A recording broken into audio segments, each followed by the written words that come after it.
and dunking it. Yeah, well, I mean, you know, again, you know, you can look at his size and stature, you know, so from just a sheer physicality standpoint, you know, he should be a good matchup against Stevenson. I'm not sure, you know, if he's overall, you know, as good as Stevenson, because like I said, you know, Lance is the best I've seen in the business on the high school level right now. But just in terms of just the matchup, to have a guy, you know, of Stevenson's caliber getting an opportunity to go against a guy who will be one of the marquee freshmen in the Big East next year. Well, you play high school ball in the city, and you went on to play college ball, so you, like me, know that you always want to test the waters that are the toughest to test. And if you hear that somebody is the best and you're worth any kind of weight, you want to go out there and see how you can stack up against the best. And that's why I've always liked about these tournaments that you've put together, is it gives the best a chance to play against the best, even if they never ever seen them before, right? Exactly. I mean, with this particular tournament, we try to do it as if it's a New York versus the nation type event, where we try to select the top New York City schools and pair them up with a lot of the elite schools from outside the area. Well, isn't life always New York against everybody else? Yeah, well, I mean, at least when we get out of town, that's the way I feel. That's why they call us the Mecca. That's it. And another kid, and I know this kid because his sister works here at NY1,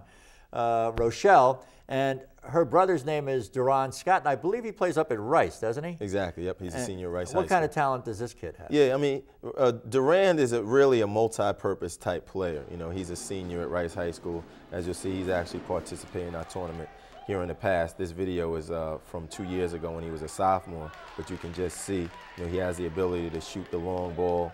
He's about 6'4", 6'5", can put it on the floor, smooth, skilled player. And I wouldn't say he's as dominant as a lot of these other players that we have in the event, but just his overall skill level, he's an excellent complementary player and will be playing in the ACC next year at Miami. So he's going to go down to Miami. The thing that I like also that you do with your basketball, it's a foundation, right? Exactly. That you try and get kids that are on the periphery and maybe not the kind of kids that the college scouts want to say, I want to give them a scholarship. And you try and put some of those guys sometimes in front of the coaches so they can get a look at them and give them a chance to get a scholarship, correct? Exactly, yeah. I like that, what you do about that. Yeah, I mean, in addition to this being one of our more marquee events, we also try to take the proceeds from this event and put it towards our scholarship games, in which we select the top 40 unsigned seniors from the New York metropolitan area based upon their academic achievements and basketball ability, and we invite college coaches from around the country to see the kids for college scholarship opportunities. When I was a kid, and I'm afraid to say that was a long time ago, you had to have like a B average if you were going to get any kind of scholarship to college. Now it's like a C, isn't it? Well, NCAA has a sliding scale now, so essentially the better grade point average that you have, the lower your SAT score can be, or vice versa. If you have a low GPA, then you really need to have a high SAT or ACT. Yeah, I remember taking the SAT a while back. I was never a fan of it. You know what I mean? I could do well in class, but I wasn't a good tester. Now, we come up to the guy who you're saying is the #2 high school ball player in this area, in the East Coast, and he's Brandon Knight. Where does Brandon Knight play? Yeah, Brandon Knight is from the Pinecrest School in Florida, and actually on a national scale, not even talking about regionally, he's actually rated the #2 junior in the country, and has a chance to be the top player in the country next year.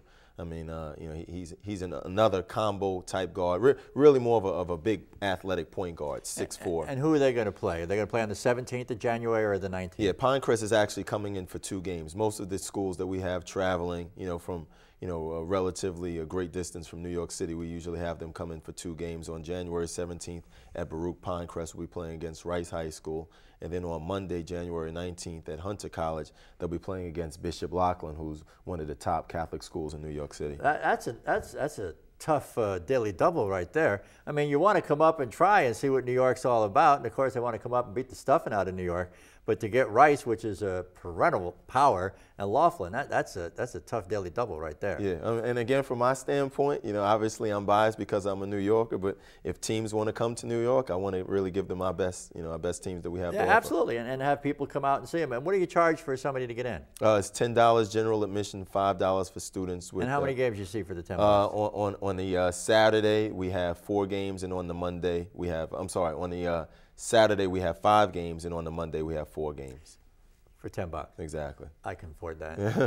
We'll come back with some more basketball talk with Jason Curry, and we'll do that right after this.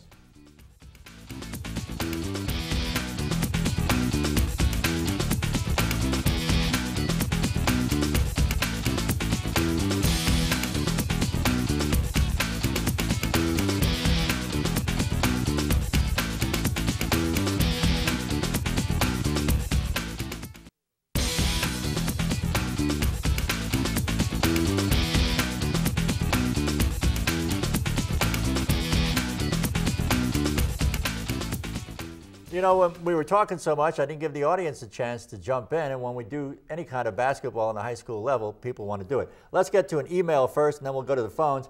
Can't say that I saw them play as a high school athletes, but when I was in high school, all the talk was of Dwayne Washington and Kenny Anderson. Yeah. Those are the two guys that you mentioned. Of course, it's rare that I hear him called Dwayne because it's always the Pearl, right? Yeah. And Kenny, those two come to mind, and also Rod Strickland. And that comes from Maestro in the Bronx. We talked about Rod Strickland, too. We had to play with the Knicks. But some guys that make it in high school, it's tough to play the pros here. Kurt in Manhattan has been waiting to talk to us. Hello, Kurt. How are you? Hey, how you doing? Okay. Best high school basketball player you ever saw, Kurt? Albert King from Fort Hamilton in Brooklyn.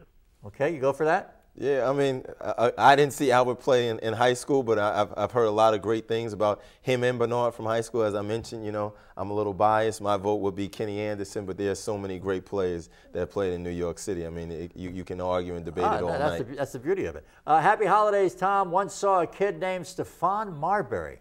I've heard that name before. Literally carry a Lincoln Rail Splitters team on his back to a high school championship. Steph was dominant. And that's Craig from the Bronx. I saw that game, and you're absolutely right. He did carry that team. Marty in Manhattan is up next. Hello, Marty. Yeah, what's up, Tom? You're up right now, buddy.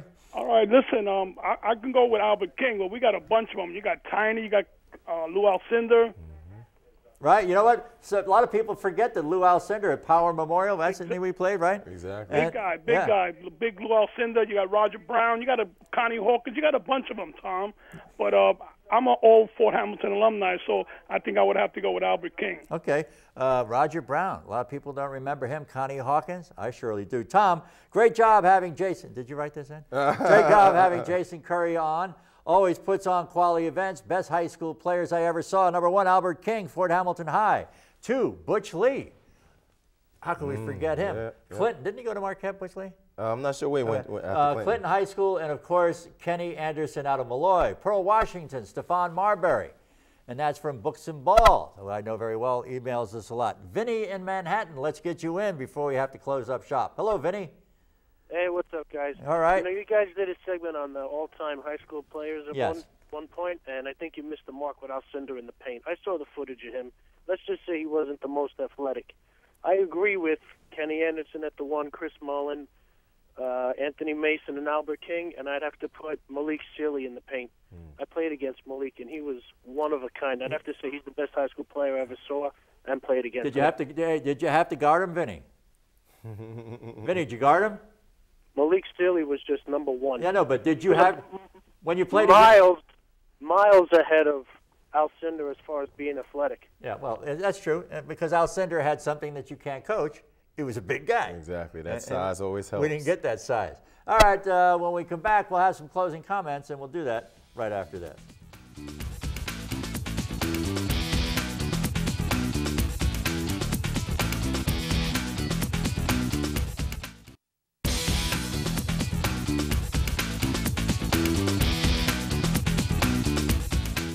All right, before I say goodnight, the website that they can find out about your event. And that website is? www.bigAppleBasketball.com. That's even easy. Even I can remember that. That's our show for tonight. Jason Curry, thanks for being with us. My name is Tom McDonald. Thanks for watching. Good night, everybody.